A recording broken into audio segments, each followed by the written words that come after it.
La santé zen. Le magazine Énergie, Vie et Bien-être de RCF Isère.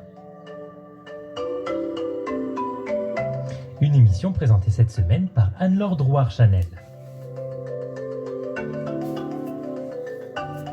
Bonjour, cette semaine, je suis avec Lise Risato, qui est praticienne en hypnose ericksonienne et en méthode Ritmo. Bonjour Lise. Bonjour. Alors vous allez nous parler aujourd'hui d'un des outils que vous pratiquez, qui est donc la méthode Ritmo. C'est une méthode qui est peu connue, donc déjà peut-être pouvez-vous nous présenter déjà qui êtes-vous ? D'accord. Alors je suis Lise Risato. De formation, je suis conseillère en économie sociale familiale et par la suite, j'ai désiré donc accompagner les personnes dans leur développement personnel parce que c'était ce qui me tenait le plus à cœur. Donc au bout d'une dizaine d'années, je me suis orientée, formée en tant que praticienne en hypnose ericksonienne, puis en Ritmo parce que j'ai trouvé que c'était une méthode complémentaire qui passe par une autre façon de travailler et également qui permet vraiment de pouvoir aussi toucher plus spécifiquement à tout ce qui est traumatique. D'accord. Voilà. Alors concrètement, justement, d'où vient cette méthode ? Alors cette méthode a été découverte de façon fortuite par une psychologue américaine, Francine Shapiro, qui en fait s'est rendue compte par elle-même en se promenant dans un parc à un moment de vie où elle a eu beaucoup de difficultés cumulées, qu'en promenant son regard de gauche, droite, haut, bas, etc., elle se sentait de mieux en mieux. Donc simplement en se promenant, voilà, et en regardant autour d'elle. Vraiment en regardant toute la nature qu'il y avait autour, etc.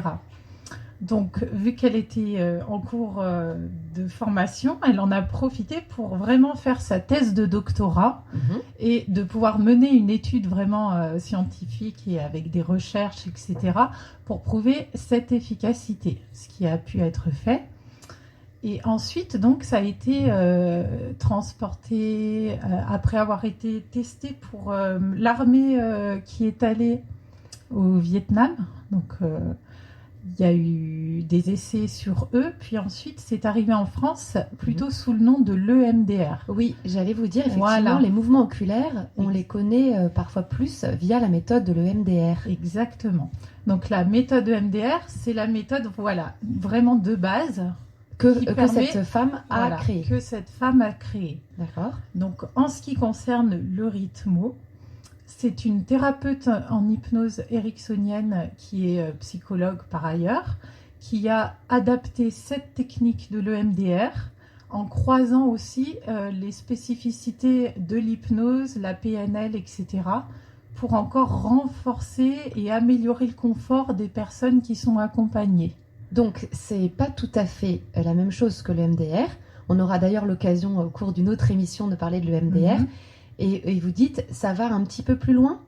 Alors, en fait, c'est pas que ça va plus loin. La structure est à peu près la même, mais simplement, on va utiliser des techniques hypnotiques ou autres à des moments pour faire qu'il y ait, par exemple, plus de bien-être ancré, etc. Voilà, on croise des techniques hypnotiques à la technique de l'EMDR. D'accord. Alors, concrètement, cette méthode Ritmo, quelles sont ses applications ? Alors, au niveau des applications, donc à la base, comme je vous le disais tout à l'heure, ça a été créé surtout pour les gros traumatismes, mais ça peut être aussi des petits traumatismes. Alors, qu'est-ce qu'on appelle petit traumatisme ? Ça pourrait être simplement, par exemple, pour un enfant, le fait de se sentir abandonné en allant à l'école ou on lui a enlevé trop violemment son doudou. C'est pas forcément des choses très horribles, mais qui peuvent être vécues comme choquantes enfants, par exemple. Qui peuvent en tout cas... qui marquent émotionnellement et qui vont créer une empreinte un peu bloquée à l'intérieur. D'accord. Voilà. Donc ça, c'est plutôt les petits traumatismes du quotidien. Voilà, jusqu'aux traumatismes bien sûr plus marqués, comme il pourrait y avoir des agressions, viols, etc. Voilà, accidents. Quelqu'un qui aurait fait aussi la guerre ou qui aurait vu des choses vraiment traumatisantes. Ça pourrait être aussi... ça peut être parfois des femmes qui ont été en couple avec des personnes perverses narcissiques ou l'inverse, ou des hommes. Voilà, donc avec des faits marquants souvent. D'accord. Alors, Oui. autre application, parce que du coup, il n'y a pas que ça. Ah oui, c'est ça. Voilà, ça permet aussi de retravailler tout ce qui est autour des dépendances. Mhm. Donc, Ça- dépendance à la cigarette. Voilà, ça pourrait être à la cigarette, à tout produit addictif, par exemple. Ça pourrait être aussi travailler les émotions associées à des douleurs pour pouvoir réduire les douleurs. Ah, Autre application aussi, ça pourrait être pour augmenter en forme de coaching les capacités mentales, sportives, etc. D'accord ? ouais. Parce qu'en fait, on va toujours partir d'une idée limitante sur soi pour aller vers quelque chose qui va nous porter, qui va nous permettre de nous remettre mieux dans la vie ou de nous surpasser, etc. Donc, on voit que les applications en fait, de cette méthode sont très larges. Exactement, oui, tout à fait.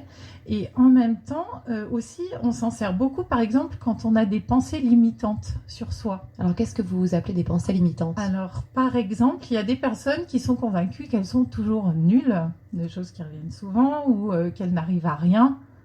Et du coup, on va aussi travailler tout ce qui a fait que cette personne en est à croire ça d'elle aujourd'hui. Donc, on peut aussi utiliser cette méthode pour ça et pour qu'elle puisse se repositionner plus positivement. D'accord. Voilà. Et bien sûr aussi, ça marche très bien pour les peurs et les phobies.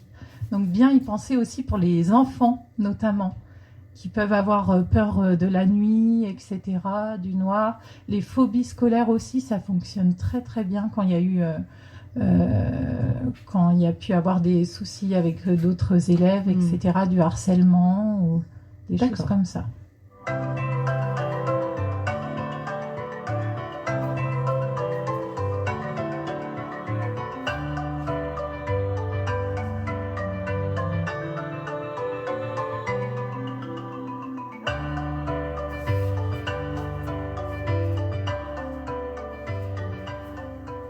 Alors, nous sommes avec Lise Risato, Oui. praticienne en hypnose ericksonienne, et qui nous présente la méthode Rhythmo que vous utilisez donc comme outil dans le cadre de vos séances.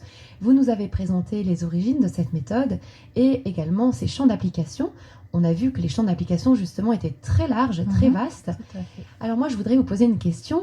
Pourquoi est-ce que cette méthode, elle fonctionne? Alors, la spécificité de cette méthode, lorsqu'on a eu un blocage émotionnel sur quelque chose, c'est comme si on avait un gros sac émotionnel qui reste béant et qui déborde un peu partout quand il y a quelque chose qui va faire penser à l'événement inconsciemment. Et là, l'intérêt de cette méthode, c'est que c'est comme si ça va dégonfler l'émotion au fur et à mesure des stimulations gauche-droite. Et donc, comment on explique que ça marche? En fait, il y a eu plusieurs hypothèses. D'une part, déjà, ça réactive l'auto-guérison par le corps en lui-même grâce à ces mouvements, en sachant que aussi ça va me permettre d'apprendre aux gens à apprendre à se détendre aussi par eux-mêmes. Oui, parce que ce que vous dites et qui est intéressant, c'est que finalement, toutes les émotions que nous ressentons, elles vont à un moment donné se localiser et s'exprimer à travers le corps. Parce que vous ne nous voyez pas ici en studio, mais moi j'ai en face de moi Lise Risato qui fait des grands gestes, des gestes qui nous montrent comment ça se passe aussi au niveau du corps. Et donc on voit bien finalement le lien entre l'émotion et le corps dans cette méthode, c'est ça? Exactement. Et on va vraiment justement, pendant qu'on travaille, prendre le temps de permettre à la personne de voir où elle ressent les choses par rapport à ça. D'accord. Et du coup, pendant qu'on travaille, il va y avoir une montée émotionnelle à un moment, parce qu'on va aller toucher ce qui fait mal, entre guillemets, mais après, ça va se dégonfler, et la personne va commencer à voir ça avec plus de distance, à prendre plus de recul. Et c'est vraiment là ce qu'on va chercher. C'est vraiment la libérer en fait de cette émotion envahissante. Voilà, exactement. Et du coup, cette émotion qui souvent provoque des comportements en cascade. Par exemple, ça pourrait être une peur démesurée des hommes ou une surprotection avec du coup des angoisses. Enfin, vous voyez, il y a toutes ces choses-là qui vont se dégonder. Et pourquoi ça marche aussi? Parce qu'on utilise, donc je vous disais tout à l'heure, l'hypnose. Et on va aussi s'aider à, d'une part, se recentrer sur les sens, donc dont le ressenti. On va utiliser aussi un moment du visuel pour créer des choses plus positives à la fin. Donc on va vraiment prendre le temps d'agir sur tous les canaux sensoriels pour pouvoir aider la personne à se redresser voilà, de façon globale aussi, sur la vue qu'elle a d'elle-même également. D'accord. Oui, donc on voit bien le lien avec le corps et vous utilisez tous les canaux sensoriels. Voilà. Alors concrètement, peut-être, est-ce que vous pouvez nous raconter comment se déroule une séance? Oui, tout à fait. Alors, lorsque l'on fait une séance en rythmo, tout d'abord, je m'assure avant de commencer quand même que la personne, comme je vous disais, soit capable de se détendre. Donc, il y a vraiment une phase où je prends le temps de connaître la personne, son histoire, comment elle vit actuellement, est-ce qu'elle a du monde autour d'elle, parce que ça peut un peu brasser aussi parfois, donc je vérifie ça. Et ensuite, une fois qu'on a épluché l'histoire de la personne, on va aller bien sûr sur ce pourquoi elle vient et lister ce qui la dérange aujourd'hui par rapport à ça. Parce que souvent, il va y avoir des comportements et des réactions qui sont gênantes et qui se sont installées depuis un moment. Après ça, je vais prendre le temps de cibler avec la personne ce qui lui reste de plus marquant.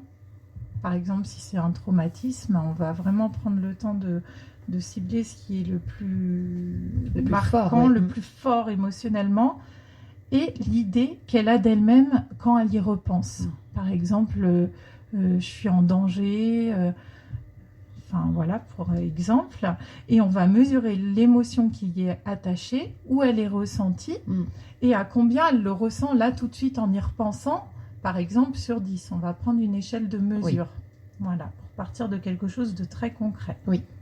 Ensuite, on va démarrer les séquences de retraitement gauche-droite qui ne durent que 1 minute. On fait des pauses, d'accord? Donc là, c'est tout un jeu, entre guillemets, voilà, où vous balayez, en fait, la personne balaye son regard de gauche à droite. De gauche à droite, en sachant qu'en rythmo, on utilise aussi le kinesthésique, c'est-à-dire que par exemple, je peux tapoter les épaules ou bien les genoux, et aussi les oreilles, je fais des sons autour, gauche, droite, pour pouvoir utiliser d'autres créneaux, et parfois des gens ont mal aux yeux ou autre, donc du coup, je m'adapte vraiment à la personne qui est en face.